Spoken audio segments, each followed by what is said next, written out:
Snake ಗೋವಿಂದರಾಜುರವರಿಂದ ಕೊಳಕು ಮಂಡಲ ಹಾವು ರಕ್ಷಣೆ.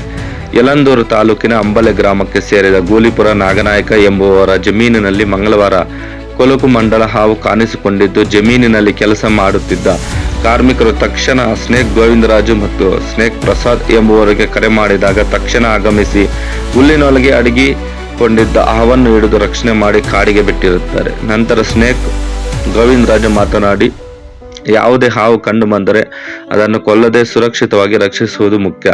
ಮಂಡಲ ಹಾವು ಅತ್ಯಂತ ವಿಷಕಾರಿ ಮತ್ತು ಕಚ್ಚಿದರೆ ಅಪಾಯಕಾರಿ. ಈ ಹಾವುಗಳು ಒಣಗಿದ ಎಲೆ, ಹುಲ್ಲು, ಸೌದೆ ಮತ್ತು ಬಿಲಗಳ ಮಧ್ಯೆ ಅಡಗಿಕೊಳ್ಳುತ್ತವೆ. ಹಾವು ಕಂಡು ಬಂದ ತಕ್ಷಣ ಅರಣ್ಯ ಇಲಾಖೆ ಅಥವಾ ಪರಿಣಿತ ಸ್ನೇಕ್ ಕ್ಯಾಚರ್ಗೆ ಕರೆ ಮಾಡಿ ಎಂದರು. ವರದಿ ಗೂಲಿಪುರ ಮಣಿಕಂಠ ನಾಯಕ್. ನನ್ನ ಹೆಸರು ಸ್ನೇಕ್ ಗೋವಿಂದರಾಜ್ ಅಂತ.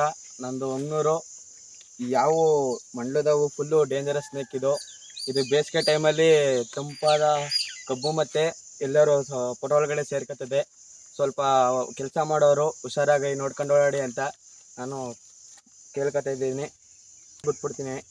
ಇದನ್ನು ಯಾರು ಹೊಡೆಯೋಕೆ ಹೋಗ್ಬೇಡಿ. ನಮ್ಮಂಥ ಹೊರಗ ರಕ್ಷಕರಿಗೆ ಫೋನ್ ಮಾಡಿ ನಾವು ಬಂದು ರೆಸ್ಕ್ಯೂ ಮಾಡ್ತೀವಿ. ಅದನ್ನ ಮಾಡಿಬಿಟ್ಟು ಕಾಡಿಗೆ ತಗೊಂಡು ಬಿಟ್ಬಿಡ್ತೀನಿ.